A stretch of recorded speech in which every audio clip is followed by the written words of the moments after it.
Can you get me over? Little typeset. I'm funny how? I mean, funny like I'm a clown. I amuse you. Lunchtime whistle and the morning's finally done. I'm jumping in my car. I'm gonna have a little fun. The Doghouse Network's on my radio dial. Big Dog's taking care of business for a while. You listen to another station I don't understand. Nobody does it like Thom Abraham. Give us a call, Steve. He's a northern-bred, southern-fed, slick-talking guy. Listeners in his posse are the junkyard dogs. The SEC from Tennessee to calling them hogs. They go up to Lexington to the Titan Tiger Land. Nobody does it like Thom Abraham. I guess I'm on here. Am I on? Somebody respond.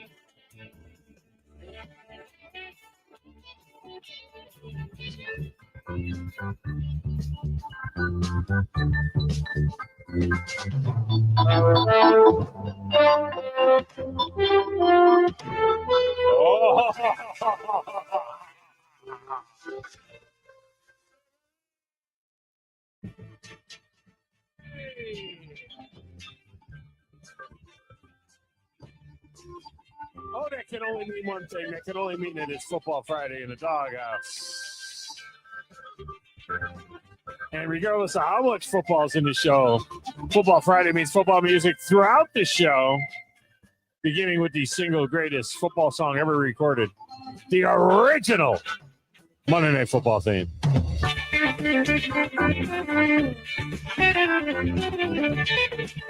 It's got to be George Benson, right? Jimi Hendrix, maybe. Ricky Medlon. Dickie Betts, somebody in. Could be one of my sons. Probably not.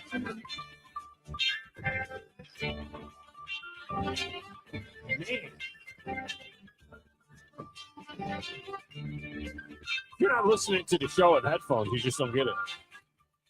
Of course, we do have some football in the show today, as always.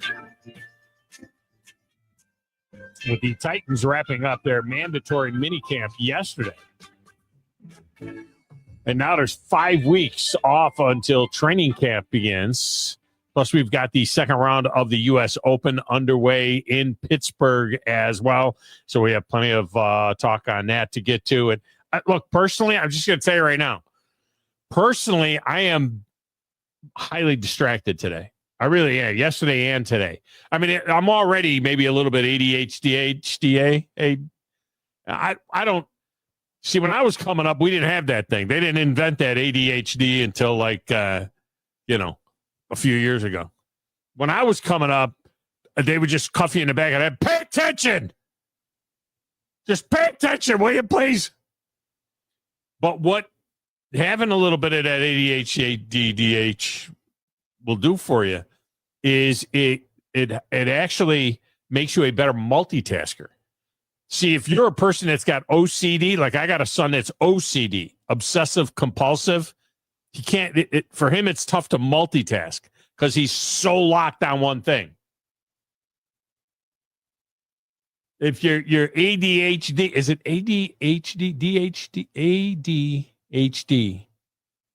If you have attention deficit disorder, ADD, that's what it is.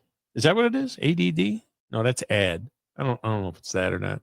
Anyway, if you have that attention deficit order, like what I got, then you multitask, though, because you can pay attention to multiple things. And that's what I've been doing.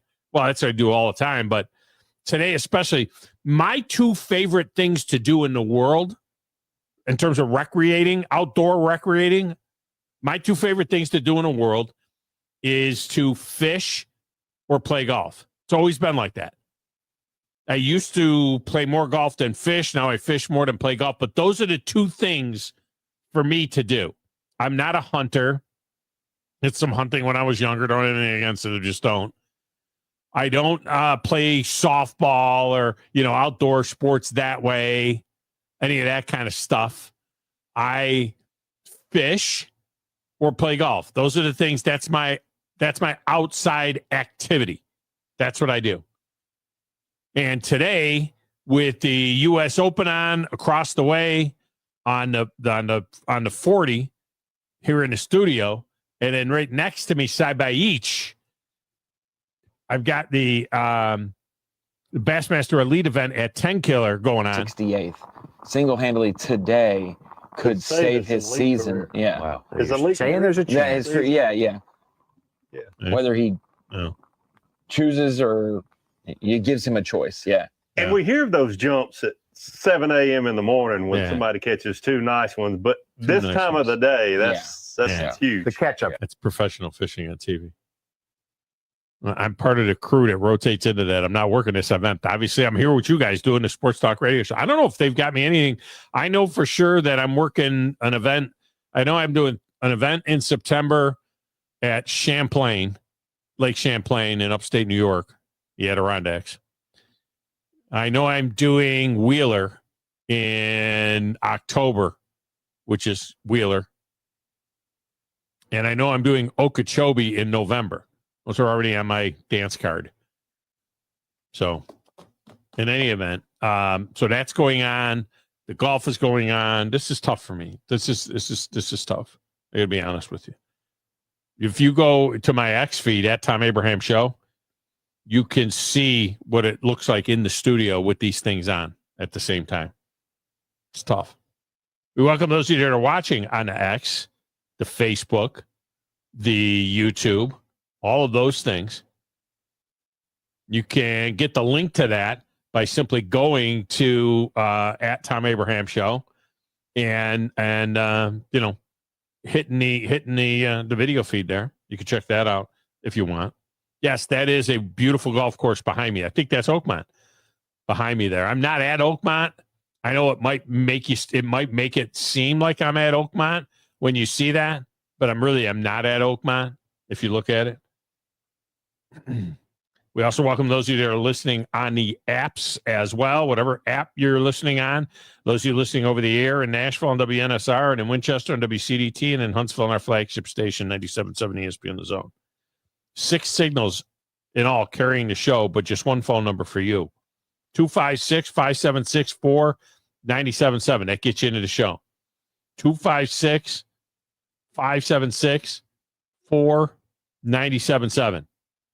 And then you get Joe Hunk, and then he puts you on the air. That's the way that works. You can text the show. Your text window is 7329 TA show. For those of you that are alpha challenged, that would be 732-982-7469. It's a great way to communicate with us. You need to check out the Big Zone deals. Get great deals all around the Tennessee Valley. Pretty soon we're launching Big Nash deals as well for throughout Middle Tennessee. And just search those out on the Google. Get an account so that you're notified of deals on food, golf, and more. Those of you that have an account probably got an email today telling you about Cheeseburger Bobby's.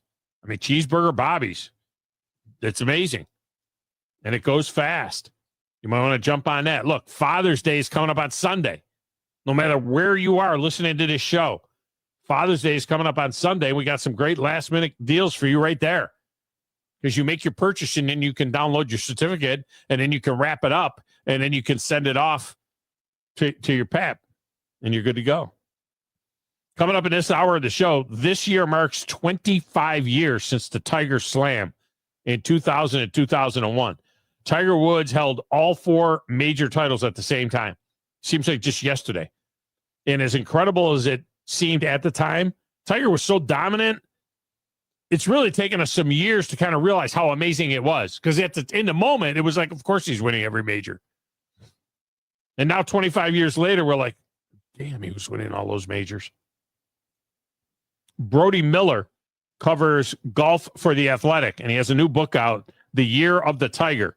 Now, since Brody also covers LSU football for The Atlantic, you'd say, wait, The Year of the Tiger? Is this about the Bengal Tigers? No, this is about the Tiger Woods. He could use that same title for multiple books for what he does. Oakmont is showing its teeth today. with some amazing results out there. I mean, it looked like Brooks Koepka was going to make a move this morning. He opened up bogey, birdie, birdie, but then he made 4 more bogeys in a 6-hole stretch, ended up shooting 74, 4 over today to leave him 2 over for the tournament. He was 2 over, so he goes 68, 74. He's right in the mix.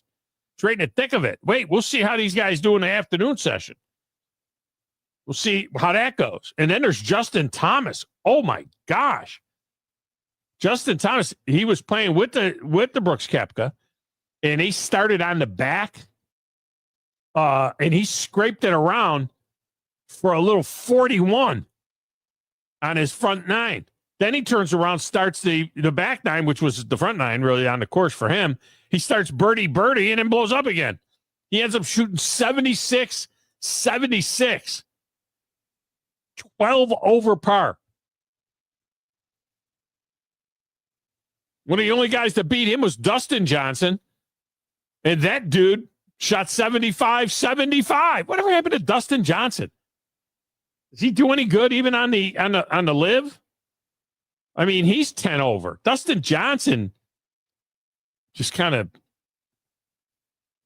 disappeared from the face of the earth as well.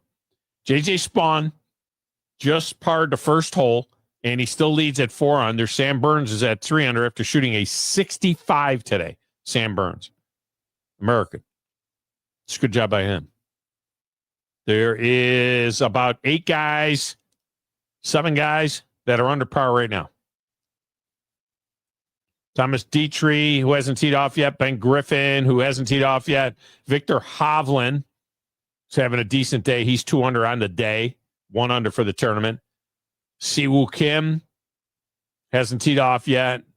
Thurston Lawrence hasn't teed off yet. Those guys are all going to go over par. You watch. I'm telling you, you watch. Jordan Spieth backed up his 70 from yesterday with a 75 today. So that's your first update from the course. Here's some Oakmont knowledge. You want to know a little some about Oakmont? Here's some Oakmont knowledge. We know a thing or two because we've seen a thing or two. This place was built as a links course 122 years ago. Wide open links course. It was a par 80. It had 8 par 5s and a par 6 over 6,400 yards. So now it's 7,400 yards, 1,000 yards longer, and it's a par 70. So over the years, trees grew along all 18 holes. And it all of a sudden now it was like a Highlands course with trees all over it on every hole. So after the 1994 U.S. Open, they decided to return it to its links layout, and they removed 15,000 trees from Oakmont by the time the Open returned in 2007. They left 1 tree on the course. One tree. Me, I would hit it into the 1 tree. The tree is off to the side of the 3rd tee, actually. So it's really not in play. But I'll tell you what, them dudes I played with the other day, they could hit that tree. I could hit that tree. Coming up at the top of the 1, Terry McCormack from TigerInsider.com will join us. Or Titans Insider, not Tiger Insider. TitansInsider.com. He will join us with his thoughts on this week's mini camp as the guys now have that 5-week break, or whatever that means, before the start of training camp. So how nuts can the rhetoric get after the mini camps? There's actually a debate going on amongst not only fans, but some in the media that cover the New York Football Giants, that the Giants made a huge mistake on passing on Shedeur Sanders in the first round and taking Jackson Dart, because Dart has struggled in the OTAs and the 3-day minicamp. And according to adoring media in Cleveland, Sanders is like the second coming of Tom Brady and Joe Montana, who were drafted in the 6th and 3rd rounds, respectively. I mean, it's crazy. One pundit covering the Giants actually noted that the Giants have never drafted a black quarterback in their history. Wait a minute. Okay.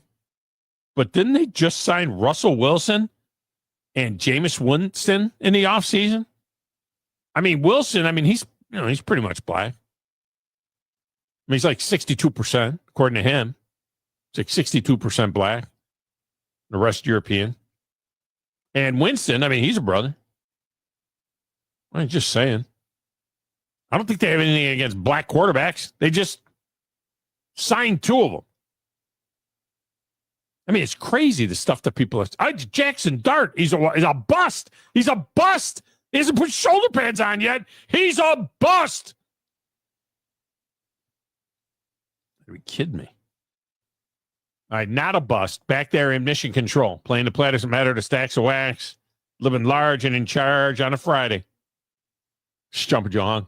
Do you know who I am? No, who is this? Who is this guy? Who in the blue hell are you? I'm the producer of this show. If I didn't step up, you're nowhere. I put this thing together out of spit and polish. I'm very important. I think this is one of the traits of a really good producer. Keep the talent happy. I don't like violence. I'm a businessman. You want to boo me? Fine. Keep your friends close, but your enemies closer. You come at the Kings, you better not miss. Know your role and shut your mouth. You're just Brody. Let me show for y'all. Got a damn good show. I will not wear that naughty one. He's a bust. Joey's a bust. He's a bust already, Jackson Dart. They haven't even put on shoulder pads yet. He's a bust. He's a bust, and I don't understand how anybody in Cleveland can even know how to talk about a good quarterback. They've never seen one. They need in Cleveland. They want to cut all the other quarterbacks. Get rid of Joe Flacco. Trade that there Kenny Pickett. Who needs Dylan Gabriel? Deshaun Watson. They don't need any of them. They don't need a backup even. They got Shadur Sanders for the next 15 years. Go straight to the Hall of Fame. Colorado's apparently, but that's probably about it. Yeah. Maybe. Yeah. They did put him on the. Honest to goodness, I don't know that I'm not 100% sure he's going to make the team. And they're like talking about him like he's the second. We don't know. Maybe he's great. And you know what is great, Joe, is this Stanley Cup final. This Stanley Cup final may be the greatest one ever. So far, 3 of the 4 games have gone into overtime. And it's not like they're not scoring.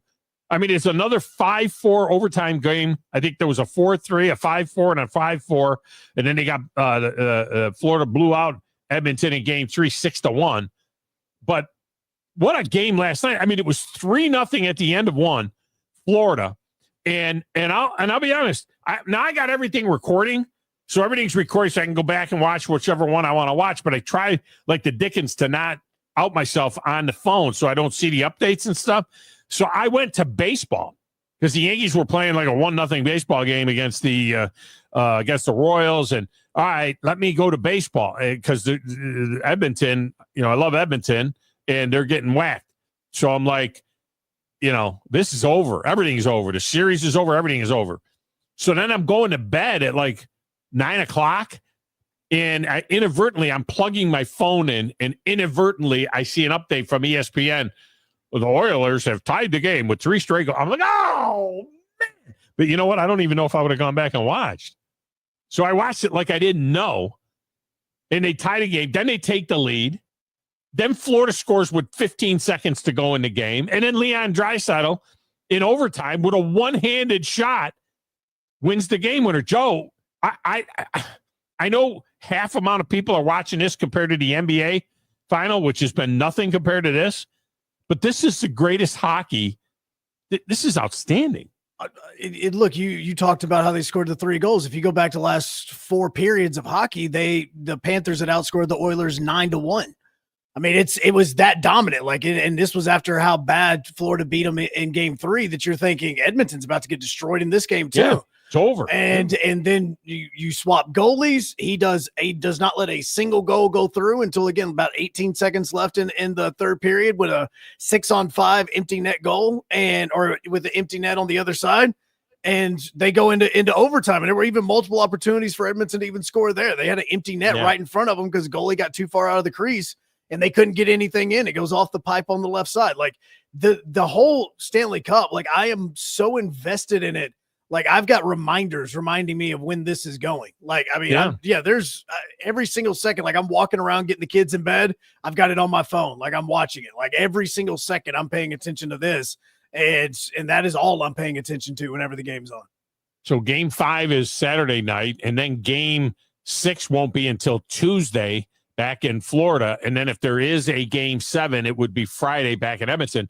And I mean, you did, for the first time in your career, you did some hockey this year, did several games, for the Havoc, and you hosted the Havoc show, the Havoc Hour, and all of that kind of good stuff. So most of your life, hockey wasn't a thing for you. I don't know. I have a hard time trying to figure out why Southern dude who loves football is not into hockey, because this is the closest thing in terms of the contact, the physicalness of the game, the hitting. This is the closest thing to football. There is no football going on now other than watching the UFL championship game on Sunday if you want to watch that. Yeah, so there's no football going on at all. So there's basically no football. You want to watch a CFL game, or you'd rather sit there and watch the SEC network and watch some game from 15 years ago than watch this stuff, which is outstanding. And I hate the argument of, well, we never played. But how many of you ever moistened a jock playing football? I mean, how many ever really played football? Oh, maybe you've thrown a ball around in the backyard.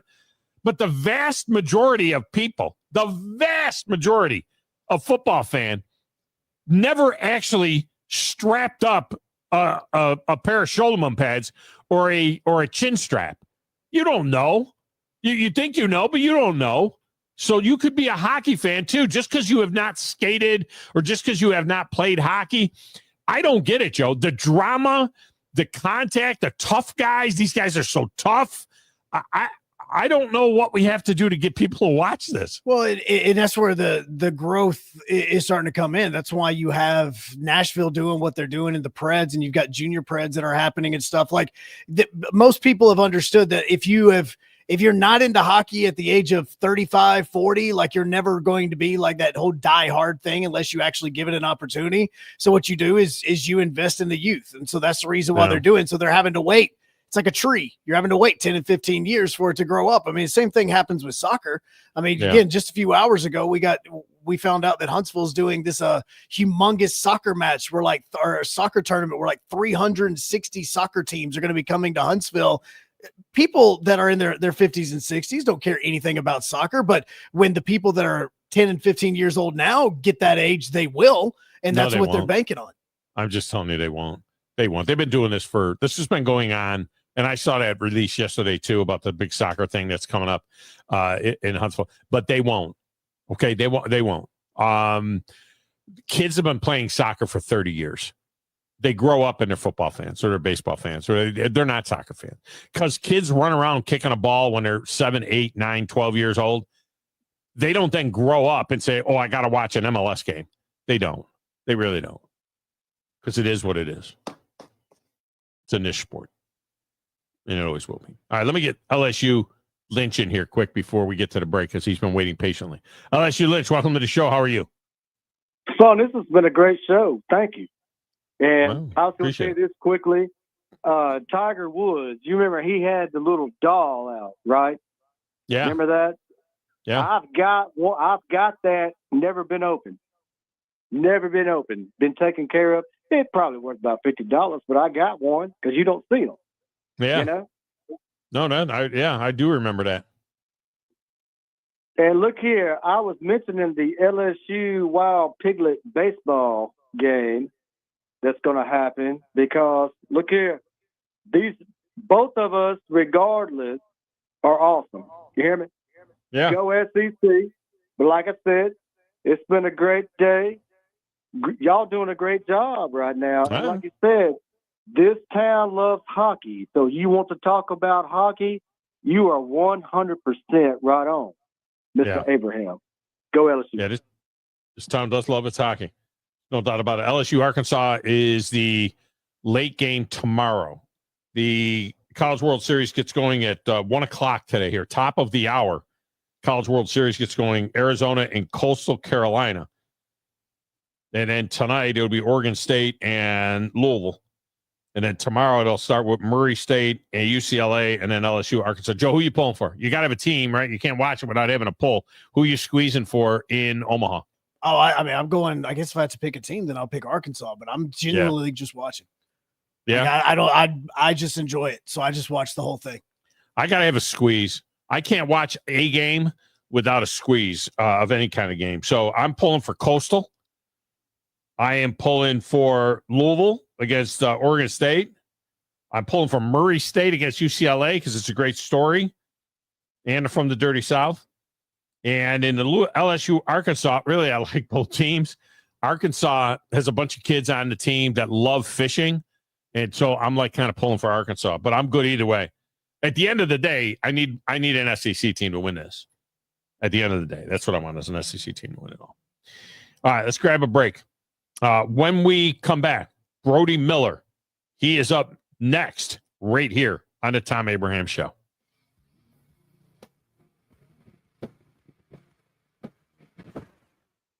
Thom Abraham here for my friends at Your Home Window Company. When it comes to replacement windows, exterior doors, or new window screens, Your Home Window is the answer anywhere in Huntsville, Athens, Decatur, or Hartselle. Your Home Window windows and doors are made here in the USA and come with a lifetime warranty. When replacing those old windows or doors, Your Home Window has the solution for you. In-home estimates are always free and financing is available. Learn more at yourhomewindow.com and see clearly with Your Home Window. Visit yourhomewindow.com to make an appointment today. You've got to experience Toyotathon at Bill Penny Toyota. They've got the selection with over 700 new Toyotas to choose from. And they've got the extras with Bill Penny perks and a 10-year unlimited warranty. So get on over to Bill Penny Toyota today and experience Toyotathon. Bill Penny Toyota in Huntsville and online at BillPennyToyota.com. Bill Penny's Toyota 10-year unlimited warranty is valid through the 10th year of ownership. Valid on new vehicles only. See dealer for details. You've seen those beautiful epoxy floors in a garage or carport area and have probably wondered, how can I get that done?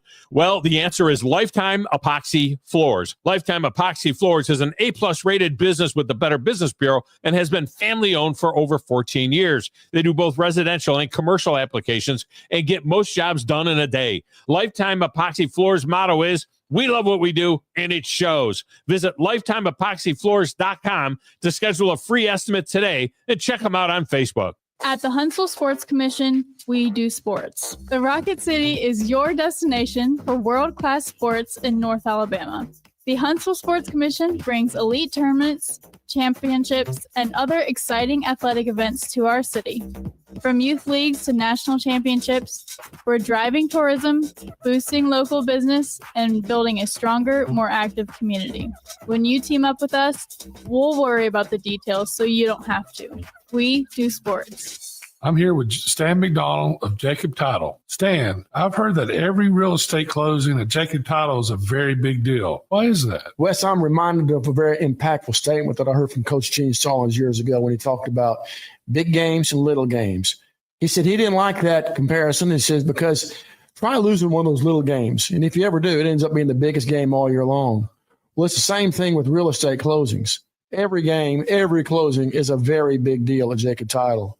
Because when it's your closing and your contract on the line, it's a very big deal, and we understand that at Jacob Title. So it sounds like whether your client is a first-time residential buyer or a multi-million-dollar investor, they can expect your A game. That's exactly right. As a matter of fact, when you bring your real estate closing to us at Jacob Title, we understand it's all about trust and confidence. And when Stan McDonald tells you that a chicken dips snuff, you can look under his wing for the box. And like Beams likes to say, there's no doubt about it. Since 1983, Berkshire Hathaway Rise Real Estate's Ann Adams has been your local go-to real estate expert in the area. As a buyer, you can trust Ann's in-depth knowledge of the local housing market to narrow available properties down to those you'll be interested in, saving you time when shopping for a new home. When you're ready to sell, Ann's expert negotiation skills will ensure you get a fair price and hassle-free experience. Call Ann Adams today at 256-337-2625 or email annadamsrise@gmail.com. Thom Luganville here for my friends at Woody Anderson Ford. Bobby White and his team take great pride in their service department, and you can see it the moment you walk into those beautiful new service lanes. And just like a championship team, they all work together to make sure your experience is second to none, whether you drive a Ford or not. Also, check out the gold certified pre-owned inventory at Woody Anderson Ford for great deals every day. Stop by and see them at Jordan and Sparkman or at Woody Anderson of Madison on Hughes Road, or visit WoodyAndersonFord.com. I'm Abraham here for Valley Equipment Rental. You know, if you're a contractor installing fences, you need Valley Equipment Rental for augers of all sizes. And if you need a forklift to get those shingles up high on a roof, Valley Equipment has 10K lifts that reach to 56 feet. Valley also has tow-behind lifts that have a working height of 35 to 55 feet as well for power washing those two-story homes or doing whatever else you need to do. Lifts, forklifts, tow-behind lifts, 35 feet and up. They have your lift at Valley Equipment Rental. 2 locations, North and South Parkway. Valley Equipment Rental. 97.7 ESPN The Zone. This segment of the show is brought to you by the Orthopedic Center, where thousands of area residents have gotten world-class care from the Valley's most trusted and experienced group of orthopedic surgeons and medical specialists. So if you have an orthopedic problem and you're considering professional care, TOC is the only logical choice. Whether you have a work-related injury or got sidelined playing a sport you love, you need the best care, the best physicians, the best facility to get you back in a game. And I think you're going to agree that the Orthopedic Center is right for you.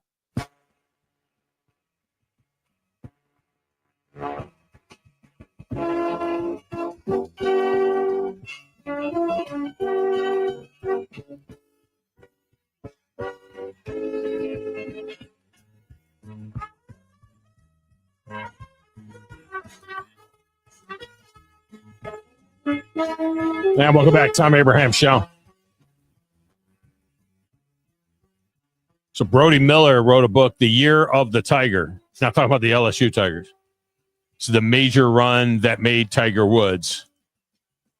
I just got it yesterday, and I can't read. I can't wait to read it. I mean, I had to jump into this thing ASAP. This is a great summer read, and I can't wait to get into it because, as I said in the open, when we were living through it, it was like, yeah, this is really something. Wow. But he's going to win like every major, right?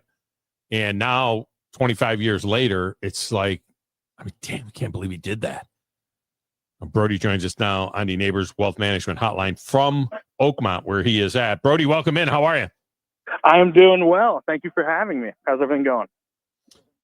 Fantastic. Brody, let me ask you a question. What kind of a golfer are you? I mean, if you're a handicap, are you a single digit guy? Or are you a 15? God, no. What kind of handicap are you? I think lately I'm like a 19. I'm pretty bad, man. I'm bad. But I went like 8 years without playing, and I'm just now getting fully back into it. So we're hoping to knock a few off in the next few years. Could you, as a 19, now I play like a 14, 15 now these days, but played college golf, 100 years ago. So there was a time I could golf my ball a little bit, but I just don't play anymore very often at all. But you're there at Oakmont. Could you shoot 150 at Oakmont? Oh, great question. And the funny thing is I can actually answer. I was here for media day about a month ago, and they let us play because we're spoiled brats. And okay. And I'll admit, like, there were some holes where I was so bad I kind of had to just, like, pick up a bit and move, you know what I'm saying? But I probably shot, 125 would be my estimated, which, so, it's not good. It was a bloodbath out there. It is so hard. Yeah, and the rough foot probably wasn't fully grown yet by that point. And then, of course, where these guys are playing it, I mean, these greens are so slick. It's absolutely amazing. It's a fascinating watch. It'll be interesting to see how many guys are left under par when we get to the end of today. I mean, we had a couple of guys make a little bit of a move in the morning deal, but I think some of these guys in the afternoon slot, they're going to back up. I mean, we might have Absolutely. 4 guys at most left. Yeah. I think, absolutely. I mean, the only fear is there's a chance of rain, so maybe those greens get a little more receptive. But at the same time, if it doesn't rain, it's only going to get harder out here as we go. And it's like I would be shocked if Sam Burns came in at 2 under, 5 under on the day. I cannot imagine any. I don't think JJ Spawn will be better. But my guess is the clubhouse leader 336 will be 2 under. I mean, it's evil out there. Like you said, the rough wasn't even as high as it is now, where you just have to pitch out and just, take your loss when you miss a fairway. The greens weren't quite as fast when I was there because it's been raining. But man, this place is my favorite U.S. Open venue by a wide margin for sure. Now, I've been a subscriber to the Athletic since it launched. I'm a big fan of it. We have a number of guys that come on from the Athletic. But are you still covering LSU in the fall for the Athletic as well? Fair question. No, about a year and a half ago, I kind of committed to golf full time. But still, I live in New Orleans. Okay. It's still pretty tied into the Tigers. So yeah, I can't quite quit it. I still get called over there every now and then, but I'm golf generally. Yeah, well, because the book, The Year of the Tiger, you could have wrote this about the 2019, LSU Tigers, right? I mean, you could use the same title and just write another book. I know, right? I that didn't would think make about sense. that until you said it. I'm like, wow, this Tiger's just following me everywhere in my life. I can't escape them. Yeah, my entire adult life is just Tigers. First of all, what do you mean 25th anniversary of this? I mean, I don't know if you were there. I was, I guess 39, 40 years old at the time when it was happening. And when you say the 25th anniversary of the Tiger Slam, I'm like, are you freaking kidding me? It's been 25 years. I mean, it literally feels like it was, 6 or 8 years ago. You know what I mean? It's fascinating that it was that long ago. I know, it's so strange. And that's what makes like watching Tiger, this version of him at, 40, 49, coming up on 50 years old, playing some of these majors and just watching him like fight for the cut is so surreal to watch because you still see the talent there, but you're just like, this is the body that is supposed to be the most unstoppable body in sports history. And honestly, your intro at the very beginning nailed, I think, why I even wanted to do this book. It's that idea that like, when it was happening, you're just like, yeah, he's going to win everything. This is just, and like, there was this inevitability. There was this, especially in like, by the time we got to like mid 2000s, 05, where it was just like, he's just going to keep doing this. Like, this isn't just a hot streak. That I think we started to take for granted isn't quite the right choice of words, but like, there was this, yeah, of course, this is just what he does. And I think what really caught me onto this book was that idea of like going back to 1999, right before, and like recontextualizing, like, guys, this was not that inevitable. In 1999, he was about to turn 24 years old, and he had won major championship. And yeah, that's a great career. But at the same time, Rory McIlroy had 4 by 25, right? Jordan Spieth had 3 by 24. Like he was not on the pace he was supposed to be at yet. Yes, he was the biggest prospect ever. Yes, by 97, when he won at 21 years old, it was like, oh my goodness, this is something different. But he won once in 1998. He was obviously going through these massive swing changes that we get into in the book, but it hadn't happened yet. And I think I found myself so fascinated by the idea of we're obsessed with prodigies in modern sports culture, right? We love finding the next LeBron, the Bryce Harper, the Victor Wembanyama, whoever it's going to be. And we take for granted the guys who actually not just live up to it, but then take an extra leap past that and actually like live into fruition the true transcendent greatness. So that's why this book's so perfect in that sense, or this time period is, because it's that moment in time where he goes from really exciting prospect to, oh, I won 4 majors in a row and 5 and 6. I am the greatest ever. And that is something that I think can be studied for decades to come. And the great line that we got from him, when people asked him, do you consider this the Grand Slam? I mean, that was the big question at the time. Was we debated whether or not this was a Grand Slam. And this was right at the beginning of my radio career, really. I had been out of coaching football, and I was in my first year or so of radio. And that was the big question. Is this the Grand Slam? And Tiger said, I don't know, but I look on my shelf and I got all 4 trophies. You know what I mean? And so that was a tremendous line. Who coined the term Tiger Slam? Who takes credit for coming up with that term Tiger Slam? His dad takes some credit. Some writers take some credit. So it was kind of unclear who truly coined it. My guess is it's probably just one of those things that everybody would have come up with on their own. But where I stand on that is nobody's ever actually done the Grand Slam. Like, as much as Bobby Jones did, and he deserves every bit of credit for that. It was one of the greatest things ever seen in sports. He won the U.S. Open, the PGA Championship, and 2 amateurs, which, by the way, at the time were totally some of the biggest deals in golf. But the modern Grand Slam did not exist yet. He wasn't playing the same competition every single week, which is not putting down. It's just, this has never been done. Jack Nicklaus never came close to this. So who cares is the actual answer. It's all semantics. But the idea of somebody winning 4 in a row is that's just never happening again. And probably not coming close. Yeah, and the thing is too, the course, the 4 courses. I mean, I think that's part of the romance of this thing. I mean, you're talking about Pebble Beach, St. Andrews, right? Valhalla, and of course Augusta. I mean, those are the biggest venues that you have for each of those tournaments, and so I think that really led to just how amazing this was. The 4 places where he won these. No, I'm so glad you said that. You make the perfect point. Yeah, and it was like everything coming together too. It was Jack Nicklaus's kind of his last year really playing any of the majors. It was last US Open, his last PGA Championship. It was Pebble Beach for the first time in a long time. It was obviously the old course is always going to be the biggest, and it just added this element. And even the idea of like Valhalla, I'm not a big fan of Valhalla, if I'm being honest. And that's the one that probably you're like, we can live without that. But guess what? That was the best duel. So even the one that wasn't like this amazing course was by far the best actual tournament. And by far, I think one of the 2 most important duels of Tiger Woods' career that will go down in history. And then you ending it at Augusta, to your point, is almost better than ending it at that version of the PGA Championship, right? All the romance and the narrative and just kind of that mythical, legendary nature to it was perfect. Because Pebble Beach, it's helpful to like remind people, and I know most people know this, but like nowadays Pebble is it seems short in the modern age, right? So it's kind of, it's not easy, but you can go a little low there. But Pebble Beach, still going up to this point, was the hardest course. It was truly considered like number 1. That and Oakmont were like the perfect U.S. Open venues. And to just annihilate it, to bend it to your will, to literally change how people will play it for the next 25 years up to this day, incredible. And then to go to the old course, St. Andrews, the most famous bunkers in the world. I'm blanking on the number, but 100-something of them across, 150-something across the course. And to not find a single bunker across 4 rounds of championship golf.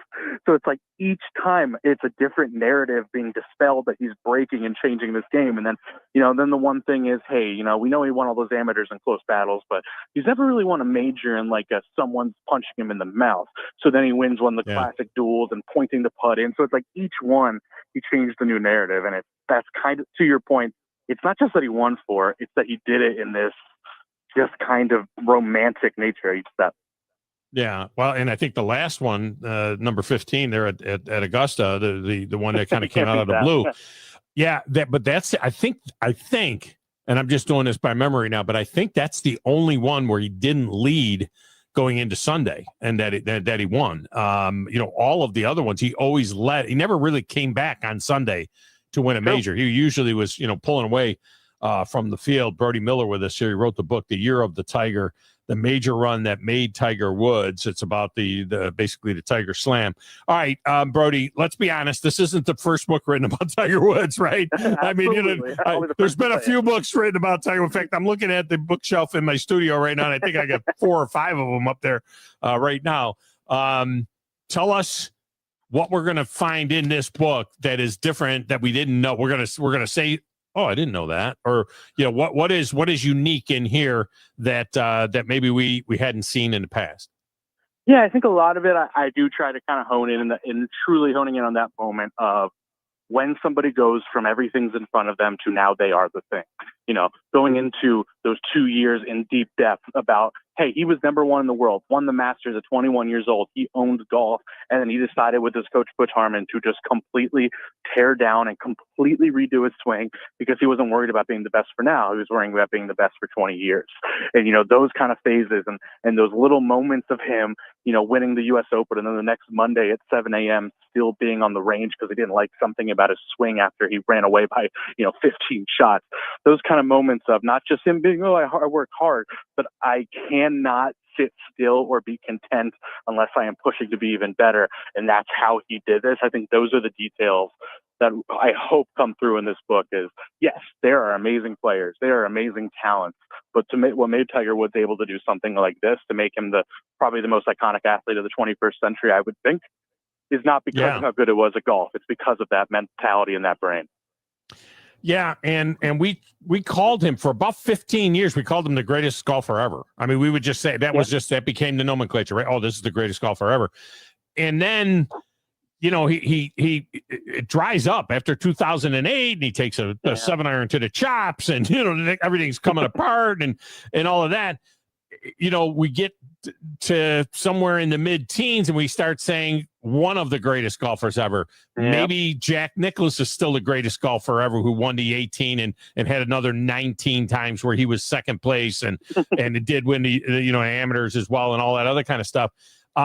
Is it fair to say, at 2019 was ridiculous, but is it fair to say, I mean, we thought he was going to win 25, is it fair to say that in the end, he kind of underachieved? I mean, how can you say that about a guy who won 15 majors, but did he actually underachieve for his entire career when it was all over with? It's fair to ask. I'd say what he did for those 11 years are so unbelievably over the top that it's like the disappointment of the next 9 shouldn't. I still think those 11 outweigh whatever fell short in the next 9 or 10. You know what I mean? Mm-hmm. But no, I mean, it's understandable because we were so just pre-programmed to believe he's going to do this forever. And that's kind of the beauty of, and honestly, like, I don't, this book is not about what happened in 09, what happens with the Suburban, right. and all that. But it is like, a lot of it is putting those pieces together of what leads to that, right? The same things that make a person the over-compulsive, obsessive, unable to sit still and be content with anything, that makes him the greatest golfer of his generation, that makes him this hyper-dominant person. Those are the same things that, like, you don't just stop doing once you make it, right? Those are the same things that make it that you're a happily married man, and you can't really sit still with that, right? And I think that is a huge part of this, and that's not quite answering your question, but I think when I go back to that debate, like, I'm completely fine if somebody feels strongly that Nicklaus is the best golfer ever. I'm not going to argue that. I mean, 18 majors, 19 second places, but different eras, different competition, and I know it's popular to rip on Tiger's competition, but I think it's just different. I disagree with that. Yeah, I disagree with that. I think when Jack said that was a little disingenuous because I agree. Jack had to beat Lee. He had to beat Tom Watson. He had to beat Gary Player. You know what I mean? I mean, I think that the depth of the tour when Woods was playing was far superior to the depth of the tour in the 60s and 70s in terms of it's like number. Challenges, right? Different it is a different guys. challenge that Jack had to go head to head with like other icons. Absolutely, that's harder than going head to head with, I don't know, Jim Furyk or something. But it is. I completely agree. Week to week, the way Tiger won, and more importantly, the way, like, now that we have like data and all these things to show, like, his play never took a step back week to week over like a 10-year period. And if it did, it just fell to being like only a stroke and a half better than everybody else. And it was a time of depth, and there were good players. I couldn't agree more with you that it's an unfair misnomer. And it's also like important to keep that in mind when recontextualizing Scotty Scheffler in this era. And I'm not saying Scotty's in the Jack Tiger tier, of course not, but like, this is a deeper era in terms of guys who are capable of winning majors. And I'm not saying it's the same 1 to 50 depth as Tiger's era, but it's a bigger depth era in terms of like guys who can win, and they're just different. And we have to keep that in mind. It's so hard. Well, and great as Scotty is, I still pump the brakes just a little bit because he is not looking at Brooks Koepka every week. He is not looking at, Bryson DeChambeau every week. I mean, the tour, the great players are split right now. And so, yes, they get together 4 times a year, but, who knows what the players would have looked like, or who knows what this or that would have looked like if he had, at least the top 8 or 10 guys that are over there, on the Live Tour for sure. Brody Miller is our guest, and it's not like Tiger fell off the face of the earth after 08 because 09, 09 he wins. He wins everything in 09 except for a major, but he's the Player of the Year and the money winner, all that stuff. 2013, he's still the money winner. In 2013, he's Player of the Year, wins the Varden and stuff. So he was still going. All right, finally. I thought he would disappear from the face of the earth when it was all over, whenever it happened. Me too. It's going to be very interesting to see what happens next. I don't see him running around playing a bunch of champion tour events at 50. His body's all broke down. But let me tell you something. Somebody has to put a boatload of money in front of that guy and put him in the booth, because I think Tiger Woods would be outstanding. I mean, Lee Trevino-esque, Johnny Miller-esque, if they could get him in the booth just for even 6 or 8 events a year, I think he'd be great if they did it. I think he would too. I don't think he'd be like the best, but because he's not that charming, but at the same time, absolutely. I mean, like, we've seen he's gotten there though. But like when he wants to break down what Scotty does, or when he wants to break down what JT does, someone who's good friends with, like he explains it in a type of detail, but both an approachable detail, that's the superpower, right? And Phil Mickelson would be the greatest booth guy probably ever, right? But I couldn't agree more. I think he would be very good at it. And I'm so fascinated to see what these next 10 years are. So I'm glad you said that, because yeah, he never, ever, ever seemed like a guy who would be okay with just being a ceremonial golfer. But then he's still going out there every Masters trying to keep that cut streak going. He's still, right now he's only not here because he got hurt again, but he's still doing TGL. And those are things that shock me. And I think it just tells you how much he can't sit still. He can't accept not being the best. But man, the things that make him not as good right now, by the way, he still launches a golf ball. Like, who launches it? He still hits some iron shots where you're like, oh, he still got it. It's just a practice, right? He physically cannot go out there and practice. Yeah. Brody, so it's like, oh, go on. Sorry. Yeah, I was just going to say, we're going to wrap it up. Run out of time. We could talk golf forever, but Brody Miller's been our guest. Brody, appreciate you. I know this book is going to be great, and let's hook up again down the road. Absolutely, anytime. It was great talking to you, and have a great day. All right, thank you. That's Brody Miller. All right, let's get a break. When we return, we'll wrap up hour number 1, set you up for hour number 2 next, right here on the Thom Abraham Show.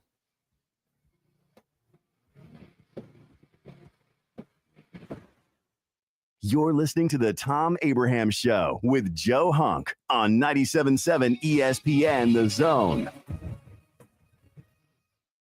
This is Brent Musburger's VSiN Action Update on 97.7 ESPN The Zone. Drivers who switch to Progressive have an annual savings of nearly $750. Progressive.com. Bryce Elder on the mound today for the Atlanta Braves. He's 2-3 with a 4.08 earned run average. The Braves are the $2.88 favorite at Truist Park against the Rockies, plus 227. Herman Marquez on the mound for the Rockies, 2-8, an ERA of 7, 9 under the total. Shane Van Gisbergen, the plus 330 favorite to win the Viva Mexico 250, the first ever NASCAR Cup race in Mexico. Christopher Bell, 7-1. Denny Hamlin will have Ryan Truex Jr. behind the wheel of his car. As Denny Hamlin celebrating the birth of his son this week and will not race in Mexico City. For more, go to VSIN.com. Mike Sennett, 97.7 ESPN The Zone. I'm here with Thomas from Talent Heating and Air. With the temperatures going up and temperatures going down right now, now is a good time to get your heating and air system looked at. Thomas, when somebody calls, you guys answer. That's right. The phones are staffed by us. They're manned 24/7. We're ready to come out and take care of you that day. How do they give you guys a call? You give us a call at 256-503-4490. And you can find you guys on the World Wide Web at talenthvac.com. And now is a good time to do this because you guys are offering a special deal. That's right. We're doing $49 tune-ups this spring. We're also doing free second opinions. We offer that year-round. Somebody comes out, they say you got a bad compressor, leaking a refrigerant. Give us a call, see if we can save you some money. Thomas from Talent Heating and Air. Thomas, one more time, that phone number. 256-503-4490. AL certain number 21014. Hi, this is Wes Neighbors. I'm here with Sam Fleming with Fleming Roofing and Restoration. Sam, tell the folks about Fleming Roofing and Restoration. Hey, Wes. Our company, Fleming Roofing and Restoration, specializes in commercial and residential roofing and repairs. I'm a fifth-generation Huntsvillian, and our family's been doing construction business in Huntsville area since 1965. Sam, what kind of roofs does Fleming Roofing and Restoration do? Our guys are skilled enough. We can come out and address any kind of leaks or issues you might have on your commercial, on your metal roofing, on your shingles. We can do anything, and we can offer you a solution to repair it, or we can replace it. But you guys also do insurance restoration. Our staff has 10 plus years of experience as insurance adjusters, and we really do know the inside and out of the claims process at Fleming Roofing and Restoration. Check out Fleming Roofing and Restoration online at FlemingHSV.com, or you can call or text them at 256-651-9440. Hey, Wes, we show up. Hi, folks. Bobby White back again for Woody Anderson Ford, inviting you to come test drive any one of our over 100 F-150s. From rock-solid, dependable work trucks to our state-of-the-art Platinum Series, we've got an F-150 for you. Test drive one today, and you'll understand why the F-150 is the best-selling truck in America, going on 48 years in a row. Just as successful offenses and defenses are built on teamwork, Woody Anderson Ford is powered by our people. Our sales and service teams are well-trained to save you time and money. And because we want your business again and again, no one will work harder to earn it. Our mobile service teams come to your home or business for oil changes, brake work, tire rotations, and more. And the great thing is you don't pay extra for it. We come to you with mobile service at no extra charge. Proud to be local, family-owned, and at your service for over 62 years. Woody Anderson Ford, Alabama's F-150 Superstore.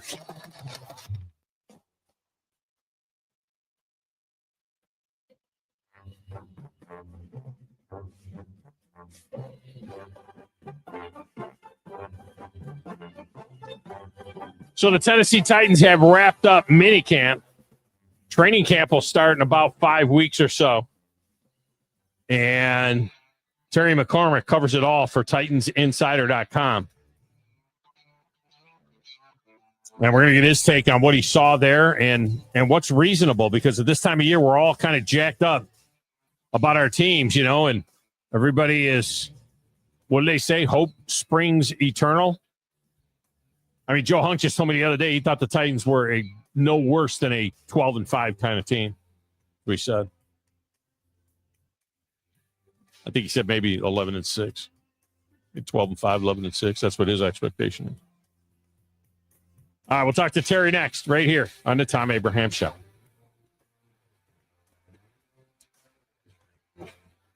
Hey folks, this is Arthur Seaton, managing partner at University Kia, proudly saying Roll Tide and War Eagle. Stop into University Kia today and shop one of the area's largest selection of new Kias, including Fortes, Seltos, Telluride, and Popular Carnival, and fully electric EV6. View all the great specials at universitykia.com and get pre-approved in minutes so you can drive home your new Kia you really want, because we want to see you in a University Kia. Are you tired of chasing a roofing contractor to show up on time or even show up at all? I'm Sam Fleming with Fleming Roofing and Restoration. Our motto at Fleming Roofing is we show up. Our goal at Fleming Roofing is to provide the reliable customer service that you deserve, and we have the resources to meet all of your roofing needs: residential, commercial, industrial, replacement, or repairs. We are manufacturer certified for roof coatings, single-ply membranes, and asphalt shingles. Whenever you need a roofing professional you can count on, call Fleming Roofing and Restoration. We are committed to finding the solution that meets your needs. We don't have quotas or heavy-handed sales tactics. Fleming Roofing, we have expert experience. We show up. Free estimates, residential, commercial, industrial, replacement, or repairs. Check us out at FlemingHSV.com. FlemingHSV.com. When you need a quick response, it's Fleming Roofing and Restoration. We show up. The state's largest orthopedic group is growing to meet the needs of the patients in our community. The Orthopedic Center has long been the most trusted name in orthopedics in North Alabama. So as our area continues on the fast track, so does the need for premier orthopedic care anywhere and anytime you need it. TOC is proud to announce the opening of our new locations in Albertville and Hampton Cove, along with the grand opening of our newest office in Decatur. These clinics will offer the same high-quality orthopedic care you have come to associate with TOC, with the convenience of being closer to home. As a patient, your time is your most precious asset, and we recognize that at TOC. That's why we are also proud to announce the opening of our urgent ortho clinics to handle those bumps and bruises that need prompt attention. These clinics are available to care for acute orthopedic injuries with no appointment necessary. With 38 physicians, 20 centers of excellence, and now more than a dozen locations to serve you, TOC will continue to be the name you turn to for the best orthopedic care at the right time. Visit our website at visittoc.com for more information. TOC, helping you live a better life. This segment of the show is brought to you by Valley Equipment Rental. I know you think it's just for the big contractors. It's not. It's for you, the homeowner, as well. They got 2 locations, North Parkway, South Parkway, and this is the time to snag a pressure washer and get those surfaces clean and outshine your neighbors, or maybe a small trencher to run that sprinkler system that you want to get installed, or a tiller. They even got Skag zero-turn mowers down there. Check it all out at Valley Equipment Rental, North Parkway, South Parkway. WCZN, Union Grove, Huntsville, Alabama. 97.7 ESPN, The Zone. This is Sports Center.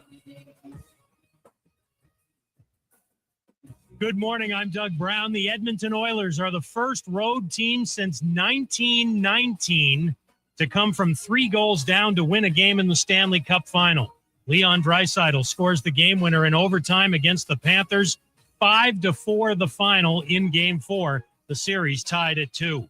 Game 4 of the NBA Finals in Indy tonight. The Pacers hold a 2-1 series lead over the Thunder. Coverage of Game 4 at 7:30 Eastern on ESPN Radio, 8 Eastern on ABC. Brewers rookie right-hander Jacob Mizorowski had to leave his big league debut against the Cardinals in the 6th inning with cramping in his right leg. When he left the game, he had not allowed a hit through 5 innings. Mizorowski does get the win. The Brewers take the game 6-0.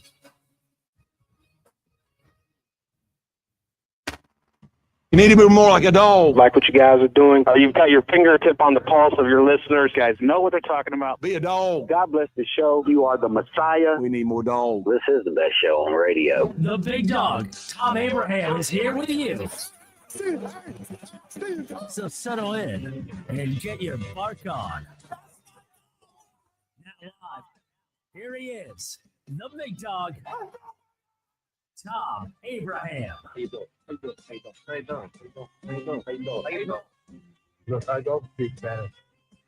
don't know how to say this, so I'm going to choose my words very carefully. I think you're a psycho. You know who I am? I mean, that guy sounds like Elmer Pearson farting into Miles Davis' trumpet. I guess I'm on here. Am I on? Can somebody respond? Get off my.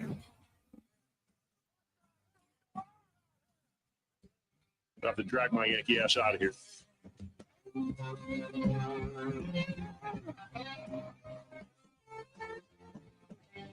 And welcome back. Hour number 2 on a Football Friday in a Doghouse. So glad that you are with us wherever you are taking in the show. We welcome our listeners that are listening in Nashville on WNSR and in Winchester on WCDT and, of course, in Huntsville on 97.7 ESPN The Zone. All of you.